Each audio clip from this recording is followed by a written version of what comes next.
Bonjour à tous et bienvenue dans ce nouvel épisode du podcast Easy French Talk, le podcast immersif 100% en français pour apprendre à parler comme un vrai francophone. Aujourd'hui, on va aborder un sujet un peu différent de d'habitude, mais très important, le conflit entre Israël et la Palestine. C'est un sujet complexe, chargé d'histoire, de douleur, mais aussi de vocabulaire très utile pour tous ceux qui veulent parler de sujets d'actualité en français. Rassure-toi, ce podcast ne prend aucun parti. On va simplement essayer de t'expliquer les choses de manière claire, simple et en français naturel. Comme toujours, je suis accompagnée de Léo. Salut Léo. Salut Camille.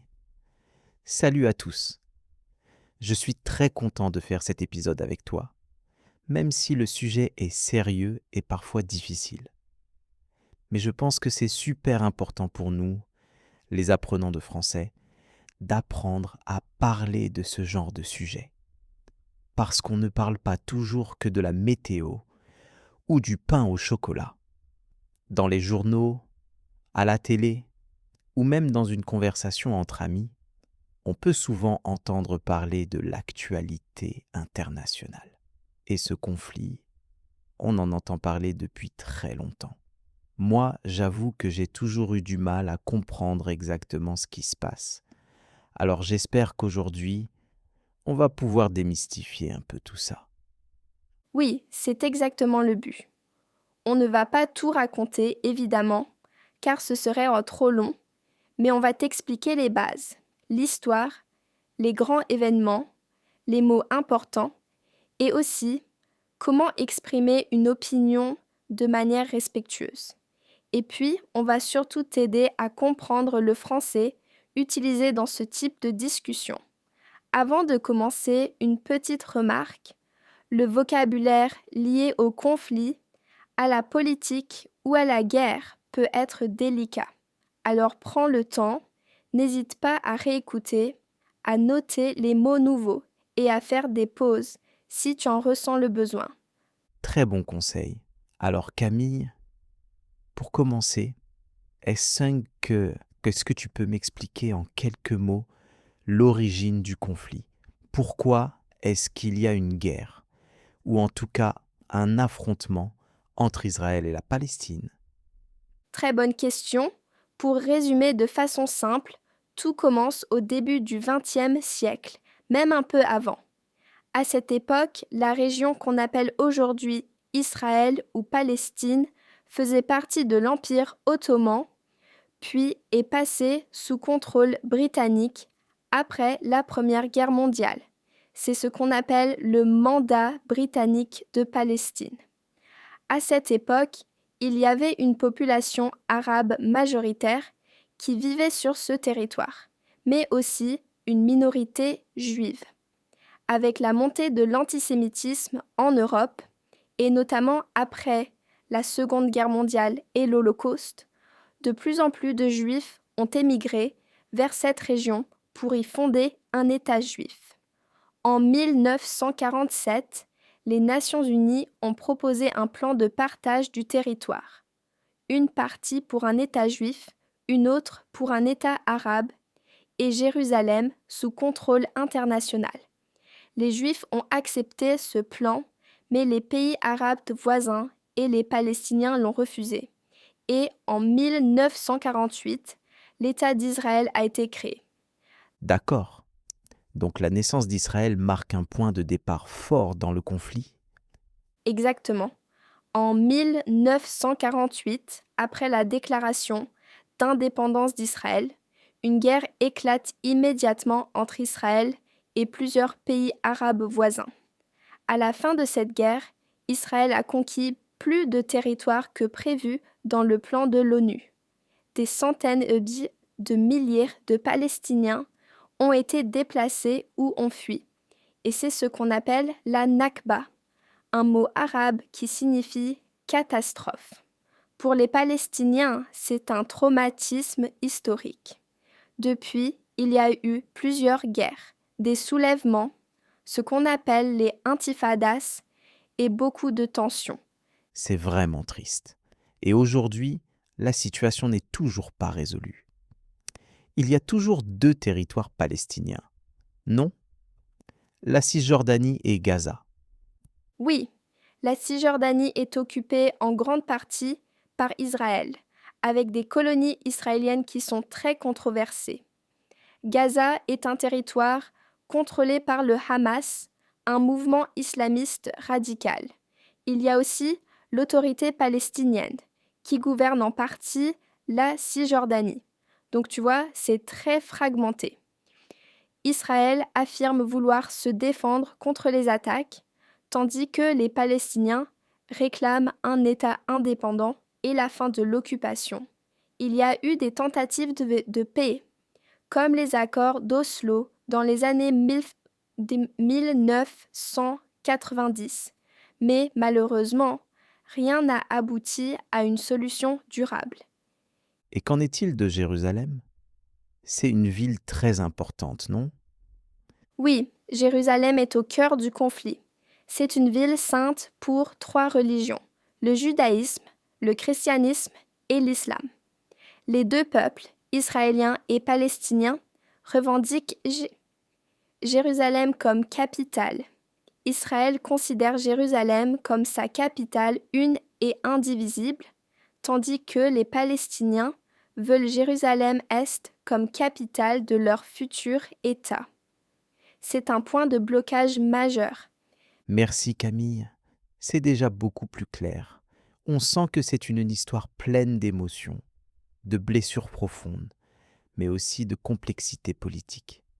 Est-ce que tu peux maintenant m'aider à apprendre quelques mots de vocabulaire importants qu'on peut entendre ou lire dans les médias à propos de ce conflit? Avec plaisir. Écoute bien, je vais te donner une petite liste de mots essentiels. Le territoire. C'est une zone géographique contrôlée par un pays ou une population. Une colonie, dans ce contexte, c'est une zone habitée par des Israéliens dans des territoires palestiniens, ce qui est très critiqué par la communauté internationale. L'occupation, c'est quand un pays contrôle un territoire qui ne lui appartient pas officiellement. Un cessez-le-feu, un arrêt temporaire des combats. Une négociation, quand deux parties discutent pour trouver une solution. Un mur de séparation. En Israël, il y a un mur qui sépare certains territoires pour des raisons de sécurité. Le Hamas, un mouvement palestinien islamiste armé.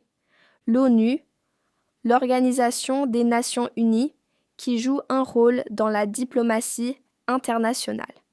Voilà déjà quelques termes clés pour t'aider à mieux comprendre ce que tu peux lire dans les articles de presse ou entendre dans les débats.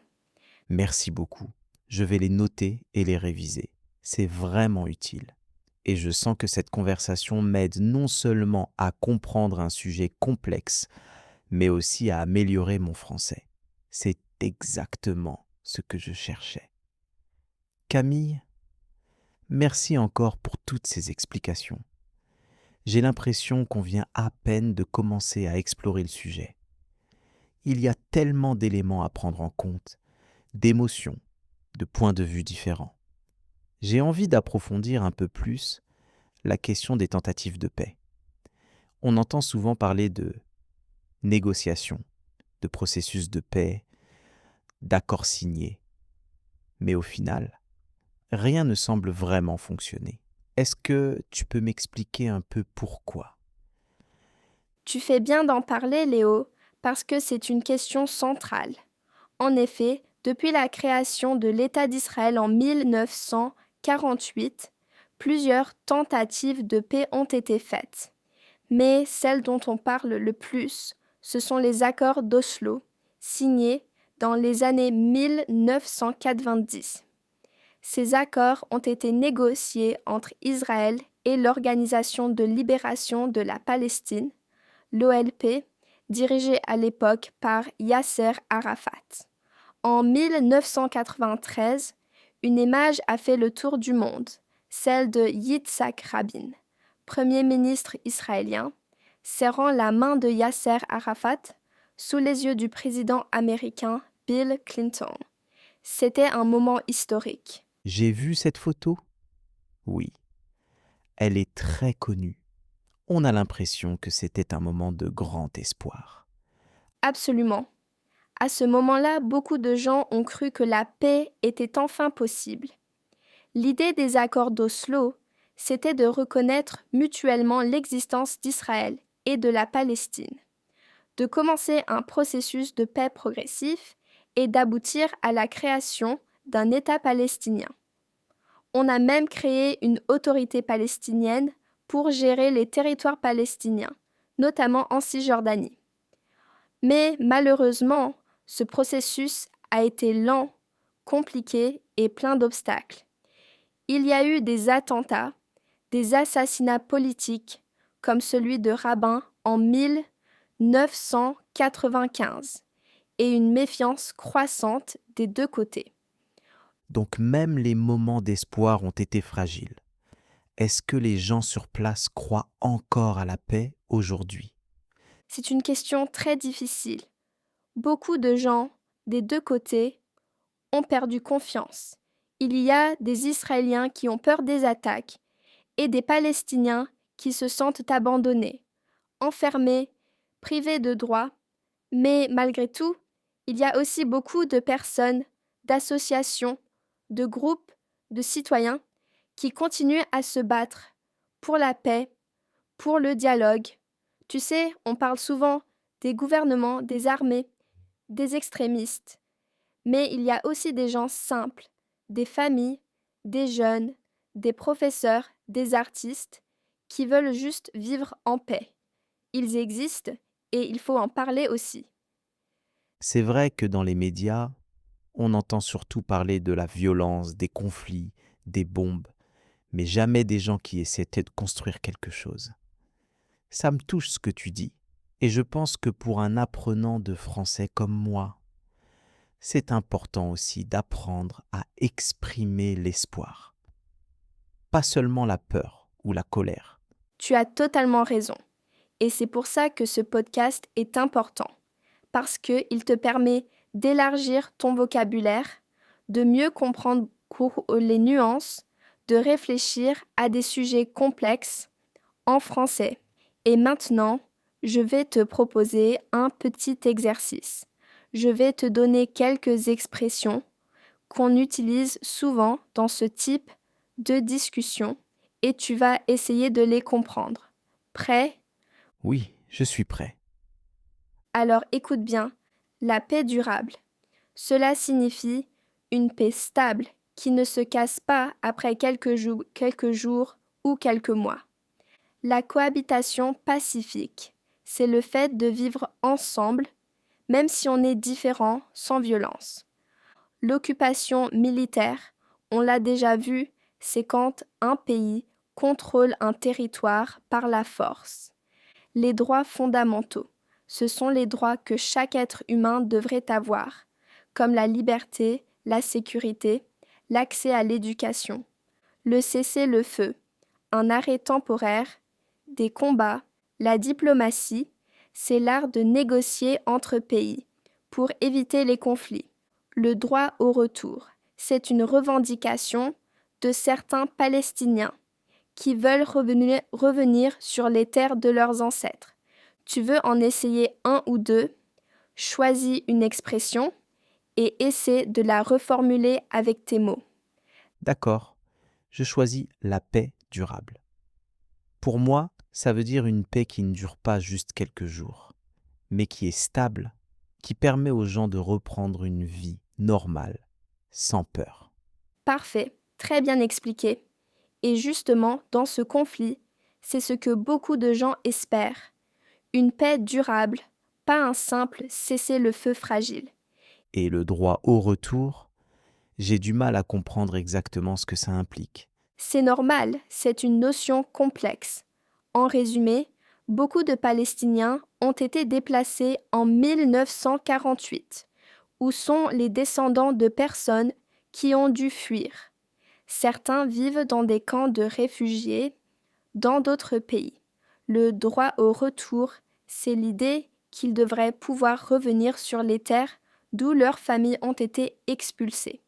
Mais pour Israël, permettre ce retour serait risqué car cela changerait complètement la composition démographique du pays. Donc c'est un point très sensible dans les négociations. Je comprends. C'est vraiment une situation où chaque partie a ses raisons, ses douleurs, son histoire. Et c'est pour ça que le conflit est si difficile à résoudre. Exactement. Et en tant qu'apprenant de français, parler de ces sujets, c'est aussi apprendre à écouter, à respecter des points de vue différents, à exprimer ses idées sans jugement. C'est une vraie compétence humaine et linguistique. Merci Camille. Franchement, j'apprends beaucoup plus que du vocabulaire aujourd'hui. C'est une vraie leçon de compréhension humaine. Et ça ne fait que commencer. Dans la prochaine partie, on va parler de la situation actuelle, ce qui se passe sur le terrain aujourd'hui, les grandes tensions, les alliances internationales et les mots utilisés pour décrire tout ça. Maintenant, Léo, il est temps de parler de la situation actuelle. Tu sais, le conflit israélo-palestinien est malheureusement toujours d'actualité. Et ces dernières années, il y a eu de nombreux épisodes de violence, d'escalade militaire, mais aussi des évolutions politiques importantes. Commençons peut-être par la situation géographique.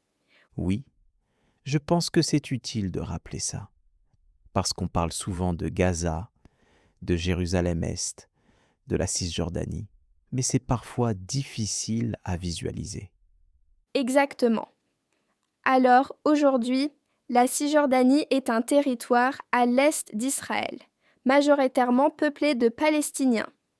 Il est partiellement contrôlé par l'autorité palestinienne, mais Israël y maintient une forte présence militaire et continue à y développer des colonies, ce qui est très controversé au niveau international. Ensuite, il y a la bande de Gaza, un territoire très petit, très densément peuplé, qui est sous le contrôle du mouvement Hamas depuis 2007. Et enfin, Jérusalem est une ville divisée, symbolique, disputée par les deux peuples. Et le Hamas, justement, est souvent mentionné dans les actualités. C'est un groupe terroriste? C'est plus complexe. Le Hamas est un mouvement islamiste palestinien, né dans les années 1980, qui a une branche politique et une branche armée.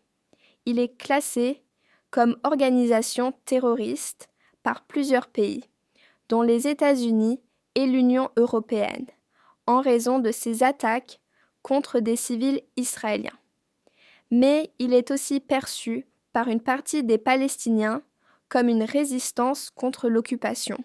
Ce double regard est justement l'une des grandes difficultés du conflit. Ce qui est vu comme du terrorisme d'un côté peut être vu comme de la résistance de l'autre. Et pourquoi est-ce que Gaza est souvent bombardée? Parce que le Hamas, depuis Gaza, tire régulièrement des roquettes vers le territoire israélien, notamment en période de tension. En réponse, Israël lance des frappes aériennes ciblées qui visent les infrastructures du Hamas, mais qui causent aussi souvent des victimes civiles en raison de la densité de population et du manque d'abris. C'est ce qu'on appelle une escalade, une spirale de violence où chaque attaque entraîne une riposte et ainsi de suite. C'est une dynamique très difficile à casser. Oui, et ce qui rend la situation encore plus complexe, ce sont les enjeux politiques internes. En Israël, il y a eu une montée du nationalisme et une instabilité politique avec plusieurs élections en peu de temps. Le Premier ministre Benjamin Netanyahou, par exemple, est une figure centrale, controversée, accusée de corruption, mais aussi soutenue par une partie importante de la population. Côté palestinien, l'autorité palestinienne est affaiblie, divisée, avec peu de pouvoir réel sur le terrain. Et le Hamas, lui, reste isolé, mais très influent à Gaza. Et au niveau international, est-ce que des pays soutiennent plus un camp que l'autre? Oui, la question du soutien international est essentielle. Les États-Unis soutiennent historiquement Israël, avec des aides militaires et diplomatiques importantes. Certains pays arabes soutiennent la cause palestinienne, même si les choses changent. Par exemple, en 2020, plusieurs pays arabes, comme les Émirats arabes unis et Bahreïn, ont signé des accords de normalisation avec Israël, ce qui a été un choc pour les Palestiniens. On les appelle les accords d'Abraham. De leur côté, l'Union européenne et les Nations unies appellent régulièrement à une solution à deux États, mais leur influence réelle est limitée. Et la France, elle est dans quelle position? La France défend officiellement une position d'équilibre en appelant au respect du droit international et à la création d'un État palestinien. Elle condamne les violences de part et d'autre, mais elle est aussi critiquée parfois pour son manque de fermeté ou de clarté. C'est un vrai casse-tête géopolitique. C'est exactement ça. Et c'est pour ça que beaucoup de spécialistes disent que ce conflit est l'un des plus complexes et les plus sensibles du monde. Il ne s'agit pas seulement de deux peuples, mais aussi de religion, d'histoire, de territoire, de souffrance, de reconnaissance, de justice. Tout est mêlé et chaque solution proposée semble en créer de nouvelles. Est-ce qu'on peut parler d'apartheid, comme certains le disent? C'est un mot très fort et très débattu. Des organisations comme Human Rights Watch ou Amnesty International ont utilisé ce terme récemment pour décrire le traitement des Palestiniens par Israël, en particulier en Cisjordanie et à Jérusalem-Est. Ils parlent de discrimination systémique, de restriction de liberté de mouvement, d'inégalité juridique. Le gouvernement israélien rejette totalement cette accusation. C'est un sujet très polémique qui montre à quel point le langage est important dans ce conflit. C'est vrai que les mots qu'on utilise peuvent changer toute la perception d'une situation. Exactement. Et toi, en tant qu'apprenant, c'est une leçon très précieuse. En français, comme dans toutes les langues, les nuances comptent. Quand tu dis conflit, occupation, résistance, terrorisme, tu ne dis pas seulement un mot, tu portes un point de vue, parfois inconsciemment. Il faut toujours être conscient de cela. Je trouve ça très intéressant. Et en même temps, ça me rend un peu triste de voir que malgré toutes ces années, il n'y a toujours pas de solution. C'est vrai, mais il faut aussi garder espoir. Dans la prochaine partie, on parlera de ces voix qui appellent au dialogue, des projets communs, de la jeunesse, de l'art, de la musique, de la culture, de tout ce qui peut créer des ponts. Parce que même si le conflit continue, l'humanité, elle, ne disparaît jamais. J'aime beaucoup ton optimisme, Camille. Et tu sais quoi? C'est exactement ce dont on a besoin, je pense. Voir les gens, les histoires, les liens possibles. Pas seulement les conflits, les murs, les armes. Tu disais qu'il existe des projets communs entre Israéliens et Palestiniens. Est-ce que tu peux m'en parler un peu plus? Avec plaisir. Malgré la violence, malgré la division politique et la souffrance, il existe de nombreuses initiatives de paix portées par des citoyens ordinaires, des artistes, des enseignants, des médecins, des militants. Ce sont des gens qui croient qu'une autre voie est possible. Par exemple, il y a des écoles mixtes où des enfants israéliens et palestiniens apprennent ensemble dans un même espace, deux langues, deux cultures. Ce n'est pas la norme, bien sûr, mais ça existe. C'est génial. J'imagine que ça doit être difficile de maintenir ce genre d'initiative quand le climat est tendu. Oui, c'est très courageux. Tu as aussi des associations de femmes israéliennes et palestiniennes qui se rencontrent pour partager leurs douleurs, leurs pertes, leurs espoirs. Des mères qui ont perdu leurs enfants à cause du conflit et qui décident pourtant de parler, de se tendre la main. C'est bouleversant. Il y a aussi des musiciens, des peintres, des cinéastes qui travaillent ensemble pour créer des œuvres communes, souvent très critiques envers les violences, mais pleines d'humanité. Tu as des noms d'exemples concrets? Oui, par exemple, le projet Combattants for Peace, qui réunit d'anciens soldats israéliens et d'anciens combattants palestiniens. Ensemble, ils organisent donc des événements, des marches pour la paix, des conférences et témoignent de leur expérience pour montrer qu'il est possible de changer. Tu as aussi Parents Circle Family Forum, qui regroupe des familles des deux camps qui ont perdu un proche à cause du conflit. Ils racontent leur histoire non pas pour attiser la haine, mais pour appeler à la réconciliation. Je ne connaissais pas. Et je trouve ça incroyablement inspirant. C'est le genre de choses qu'on entend rarement dans les médias. C'est vrai, parce que ce n'est pas spectaculaire, ce n'est pas violent, ce n'est pas sensationnel, mais c'est profondément humain. Ces gens prennent des risques, ils reçoivent parfois des menaces de leur propre communauté, ils sont accusés de trahison. Et pourtant, ils continuent, parce qu'ils savent qu'il n'y a pas d'autre issue durable que le dialogue, la connaissance de l'autre, la confiance. Est-ce que les jeunes, aujourd'hui, sont plus ouverts à cette idée de coexistence? C'est très variable. Il y a une partie de la jeunesse dans les deux camps qui est très politisée, parfois radicalisée, parce qu'ils ont grandi avec la peur, la haine, l'humiliation, l'injustice. Mais il y a aussi beaucoup de jeunes qui rêvent d'une vie normale, sans checkpoint, sans bombardement, sans discrimination. Beaucoup apprennent la langue de l'autre, l'hébreu pour les Palestiniens, l'arabe pour les Israéliens. Certains voyagent à l'étranger, découvrent d'autres points de vue et reviennent avec l'envie de changer les choses. C'est peut-être par là que passera la solution, non? Par une nouvelle génération. C'est ce qu'on espère.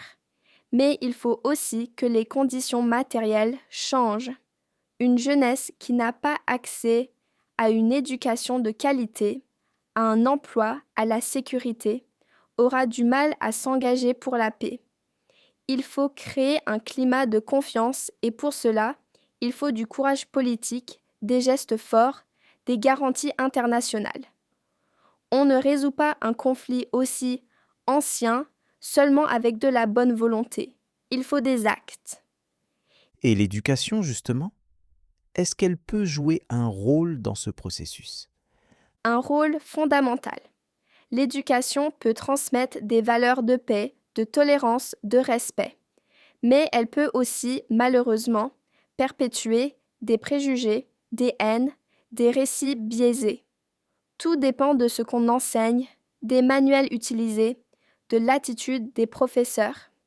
Il y a des écoles qui enseignent aux enfants à haïr l'autre peuple dès le plus jeune âge. Et il y en a d'autres qui essayent de présenter plusieurs versions de l'histoire, d'encourager la pensée critique. C'est passionnant et en même temps un peu vertigineux, parce qu'on se rend compte que ce conflit n'est pas seulement politique ou militaire, il est aussi culturel, psychologique, émotionnel. Tu as tout à fait raison, c'est ce qui rend ce conflit si difficile à résoudre. Mais c'est aussi pour cela qu'il est essentiel de continuer à en parler, de l'enseigner, de le raconter. C'est ce qu'on fait ici, dans ce podcast. Et c'est ce que tu fais, toi, en tant qu'apprenant de français. Tu ouvres ton esprit. Tu essaies de comprendre des réalités complexes dans une langue étrangère. C'est un acte fort. Merci Camille. Je me rends compte que ce n'est pas seulement un exercice de langue, c'est une expérience humaine. Exactement.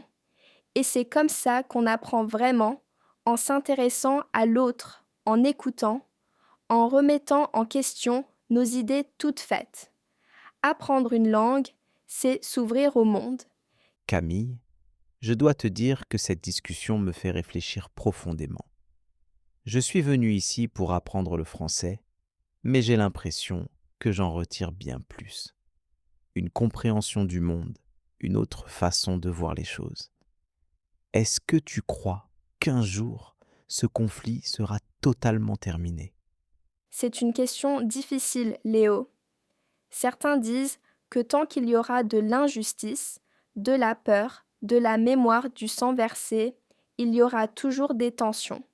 D'autres, au contraire, croient que l'histoire nous montre que des conflits apparemment éternels peuvent demain se terminer.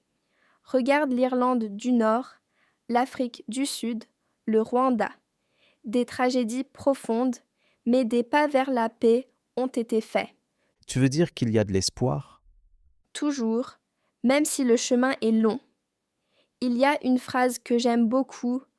La paix n'est pas l'absence de guerre, c'est la présence de justice. Tant qu'on n'aura pas trouvé un équilibre juste pour tous, il y aura des révoltes, des extrémismes, de la souffrance. Mais chaque geste, chaque mot, chaque effort pour comprendre est une pierre posée vers une paix durable. Et toi, personnellement, pourquoi t'intéresses-tu autant à ce conflit? Parce que c'est un conflit qui nous concerne tous, même si on ne le vit pas directement. Il touche à des questions universelles: la liberté, l'identité, l'exil, la coexistence. Et parce que, en tant que prof de français, je crois que la langue peut être un pont, une façon de relier des mondes. En expliquant ce conflit à mes étudiants, je leur montre que apprendre une langue, ce n'est pas juste apprendre à commander un café à Paris. C'est aussi comprendre le monde dans sa complexité. Tu as tellement raison. Et je pense que c'est important aussi pour nous, apprenants, de comprendre ce genre de sujet. On apprend le vocabulaire, bien sûr, mais on développe aussi notre empathie, notre ouverture. Exactement. Et puis, je vais te dire une chose. Dans ce conflit, comme dans beaucoup d'autres, on entend souvent les extrêmes, les plus violents, les plus bruyants. Mais il y a une majorité silencieuse, des gens ordinaires, qui veulent juste vivre en paix, élever leurs enfants, avoir une vie digne. Ce sont eux qu'il faut écouter, soutenir, encourager. Et que peut-on faire, nous, de l'extérieur? Est-ce qu'on peut vraiment aider? Oui, à notre échelle, en s'informant de manière critique, en refusant les discours de haine, en soutenant des projets de paix, en discutant, comme on le fait maintenant. Même un podcast comme celui-ci, en français, peut avoir un impact, parce qu'il éveille des consciences, il fait circuler une parole différente. Et parfois, c'est tout ce qu'il faut pour commencer à changer quelque chose. Tu sais, je suis ému parce que je ne m'attendais pas à ressentir tout ça en écoutant un podcast pour apprendre une langue. C'est ça, la beauté de l'apprentissage vivant. Quand tu apprends avec ton cœur autant qu'avec ta tête, tu retiens bien plus. Et tu fais de cette langue quelque chose de personnel, de profond. Merci pour cette conversation, Camille. Elle restera longtemps dans ma mémoire et je pense qu'elle va toucher beaucoup de monde. Merci à toi, Léo, pour ta curiosité, ton écoute, ton ouverture. J'espère que tous ceux qui nous écoutent vont repartir avec quelque chose, une nouvelle idée, une émotion, un mot en français, une envie de mieux comprendre. Et pour ceux qui veulent approfondir le sujet, tu aurais des recommandations de films, de livres, de ressources. Bien sûr, pour les films, je recommande Waltz with Bashir, un film d'animation israélien poignant, ou Paradise Now, un film palestinien intense et très humain. Côté lecture, une histoire d'amour et de ténèbres. d'Amos Oz est un récit autobiographique fort. Et La colère et l'oubli d'Elias Sandbar donne une vision palestinienne profonde. Et pour ceux qui veulent simplement écouter d'autres témoignages ou infos neutres, Il y a de très bons documentaires de la BBC ou de Arte qui expliquent l'histoire du conflit sans parti pris. Il existe aussi des podcasts comme The Conflict ou des chaînes YouTube éducatives qui proposent des vidéos courtes et pédagogiques. En français, tu peux trouver des émissions de France Culture ou de TV5 Monde sur le sujet. c'est super. On mettra peut-être les liens dans la description pour ceux que ça intéresse.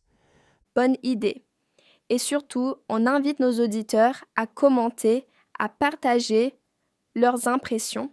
Ce sujet peut être délicat, mais c'est justement en parlant avec respect qu'on avance. Et si tu pouvais résumer cette discussion en une seule phrase, Camille? Je dirais, apprendre une langue, c'est apprendre à écouter. Et dans un monde où tout le monde parle, ceux qui écoutent vraiment ont un pouvoir énorme. Waouh! C'est beau. Merci à toi. Et merci à tous ceux qui ont écouté jusqu'au bout. Vous êtes incroyables.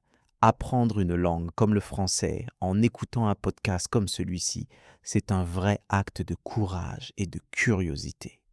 Bravo. On vous retrouve très bientôt pour un nouvel épisode. Et en attendant, restez curieux, ouverts et continuez à apprendre avec passion.